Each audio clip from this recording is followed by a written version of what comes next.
Anyone who has not contributed love to your life, don't kill yourself for them. It's the truth of it. To bring and to prove you. When you are going through hard times and you come before the altar and you are still lying down, you are still saying, Lord, I love you. Lord, I love you. 4 years course. You have spent 6 years in that school. Not because you are dull, but because there's a strong man that won't let you rest. Because you won't compromise your faith. And you still say, Lord, I love you. He wants to prove you. Some of you, you are loving God now because things are good. You are excited. You are dancing. You are jumping. Because there's food at home. There's somebody who promised you money. But can you still dance like that when your load is outside? Your property is out the door. The landlord has thrown them out. Can you still dance like that when you get back home? There is no food to eat. Can you still dance like that when your children are crying, Daddy, Mommy, school fees? Can you still dance like that when people are mocking you because of what you are going through? God wants to prove you. That's the first reason. Anybody can say, Lord, I love you when things are okay. Anybody can do that. Any wife can love a husband when things are good. Can you still love that man when he can't provide? Any love that's not tested cannot be trusted. Can you still love that man when he can't provide? Can you still love that woman when she doesn't have a child? And your in-laws are putting pressure, your father, your mother rather, are putting pressure. Get another wife. Get another wife. Or go outside and try and see if you can perform. And you still say, I love this woman. Can you? Anybody? That is why a rich man shouldn't say he has people around him. If you think people love you, deny them the benefits of why they love you. Just deny them. You understand that people don't love you for you. Nobody has your time. People don't, I'm being honest, people don't really have your time. If you want to earn respect in this life, be scarce. Don't be everywhere. Scarcity creates value. There are meetings I don't go. I will send my support. There are birthdays I don't attend. I will send my support. You don't see a goldfish everywhere. Scarcity creates value. What is scarce is expensive. What is scarce? Many of us are not valued because you are everywhere. Everywhere. They are doing an event, you are there. Any event, you are there. In fact, they don't even give you invitation card. They just tell you verbally. Because they know you are always available. There's nothing you don't attend. From burial to birthday to anything. I'm not against it. But I'm saying that at times, instead of roaming around, sleep in your house. Just sleep. Make yourself. Your own neighbor will ask you, are you in town? Separate yourself. Define relationships. Understand that your colleagues at work are not your friends. They are your colleagues. And it's very risky to make them friends because all of you are looking for the same thing. Oh, you didn't understand that. When a place where people have the same interest, people should be careful. Because everybody is pursuing the same thing. You are earning from the same pocket. This person can do anything to kick you out so he can keep earning. So understand, define relationships. You are my colleague at work, you are not my friend. A colleague cannot just come to your personal house where you are living. No. Your connection is the office. Understand boundaries. Boundaries. You don't discuss family matter with your workmate. Even if you are fired tomorrow, the information you have given to them stays with them. Understand boundaries. There are things that should not come out of your mouth. In fact, can I say this to you? There are people, when you are in their midst, listen only, don't speak. There are people, when you are in their midst, listen only, don't speak. It's not wrong if they tell you their family story. It's their choice. But don't speak. Never speak. They must know nothing about you. Whatever they know about you, let it be their assumptions. Understand boundary. Have you ever seen a chicken in the zoo? Why? It's everywhere now. But have you seen a lion in the zoo? Why? It's not everywhere. If you want the world to always look for you and honor you, don't be everywhere. Don't be everywhere. There are people that are so nasty, even their gate man, they will sit down and be talking. You see a married woman, the husband has left, you will call gate man and he start reporting Oga to gate man. What? Define boundaries. You call another man and you tell the man that my husband does not give me attention. And the man says, that's not fair. And the man begins to give you attention. And he is worse than your husband. But you have told him the vacuum in your life. And men are hunters by nature. Nasty human being. You told him, my husband does not give me attention. He has not given his wife attention. But because you have told him what your problem is, he's always checking on you. He checks on you in the morning, checks on you at night. You see, this man is a better man. This man is a better man. He's a better man. You have told him what your problem is. My husband does not show me care. He's not romantic. He doesn't show me care. So the guy said, are you serious? I say, oh, that's not nice. You're a beautiful lady. That day, he now send you flower, as if you're a goat. Now send you flower. And you look at you see somebody with flower, and you, oh, meme, you carry flower.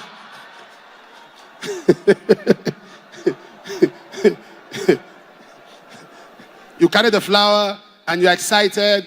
You are smiling that he has given you flowers. And the next thing he said, somebody else is coming. They come and there's shawarma. They say, oh my God, it's a lie, it's a lie, it's a lie. It's a lie, it's a lie.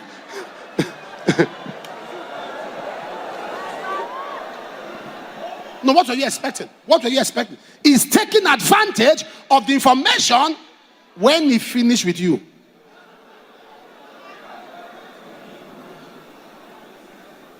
The one you have now is the one you are sure of. What you have now is the best because that's what you are sure of. Hold that one you have now. That thing that God has given you now is what you are sure of. You are not sure of what you don't have. Hold that thing. God, stop thinking there's something somewhere and you are becoming useless and annoying. Your eyes will soon clear. Every failure always thought there was something better than what he had. Every failure. Every failure. This is one of those instances when I totally agree with our man of God, Senior Pastor, Apostle Johnson Suleman. In fact, I have so much respect for this guy, for the level of success he has achieved in his life. And I say, good luck to him in whatever he is pursuing. Sometimes I really don't blame some men of God that much. I think that the people should have known more better. But then again, that's not what we are going to talk about today. Our conversation for today is what he said in the video. I couldn't agree more with what he said about keeping yourself scarce, making yourself scarce, not being in every place at every time. I do that a lot, right? I don't like just wandering about. I don't like just moving from one event to the other. Sometimes people will invite me and I will willingly not go. Not because I don't like them or I don't like their event, but I just feel like sometimes it's a good thing to make yourself reserved. It's really good, right, to do that. So what the man of God said here, I agree with him 100%. Another point he made about separating the kind of things you discuss with colleagues and with friends. That is very important. And I will just go one step further and add this. You should be careful with what you discuss with some men of God. I know, that is going to sound a little bit controversial, but let me explain. Do you know that some people who have been taken advantage of by men of God is because they told those men of God everything about themselves? We have heard of people, men of God, prophesying about people, about their members. Like if God told them the prophecies, whereby they have come across stories about those people, and now they are using it as prophecies. A member would come to the church, would tell a man of God something about themselves, and the next Sunday or the next sermon, the man of God will use it as a prophecy in church. Or you, as a member of a particular church, would have friends or would have colleagues in the choir or in the band or whatever, and you would tell them your stories. They would tell the man of God, and the man of God is going to use it as prophecy in the next church service. That is what they do. So Apostle Johnson Suleman is totally right. Be careful with who you share personal stuffs with. Be very careful. And also you will see women have issues with their husbands at home. Rather than meeting the husband to talk things out, they will go and tell their daddy and their mommy. Well, sometimes the daddy and the mommy can really help the couple resolve their issues. Sometimes they can sat both people together and try to talk sense into them. But sometimes they will not do anything. Sometimes they might just take advantage of the woman or of the man. Be very careful. Be very, very careful. So I like messages like this because I think that these are the type of things we should be putting out there, because many people do not know any better and they fall victims to issues like this all the time. If men of God with their huge followings started putting messages like this out there, a lot of people will benefit. A lot of people will benefit. They are not your friends, they are your workmate. They have their own interests, so you should be careful with how you deal with them.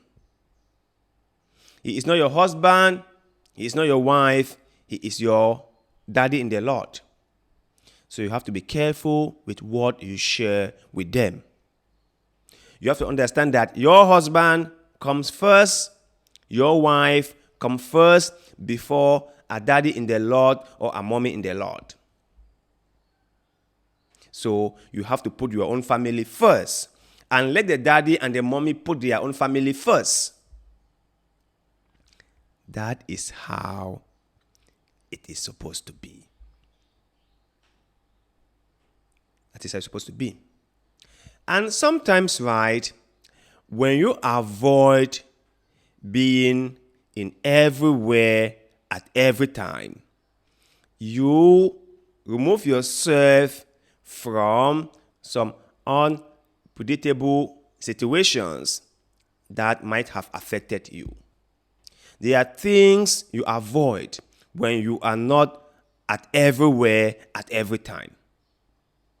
Most of the times, when you go to certain places, a conversation will just come up from nowhere, and before you know, you have shared your own input, and then people spread it, and you became the worst person. Had it been you stay in your own house, you wouldn't have gotten yourself involved in such a conversation, and your name would have been spared. That is the truth. So I hope that we all understand this. And I thank God for Apostle Johnson Suleman for making this very, very clear. We must choose our friends wisely. We must choose where we want to be very, very carefully. And we must choose our association carefully too. All these things matter a lot. Don't isolate yourself, but don't be at everywhere at every time. That won't be good for you. So, once again, before I go, thank you, my man of God, Apostle Johnson Suleman. Thank you. I wish you preach stuff like this more often.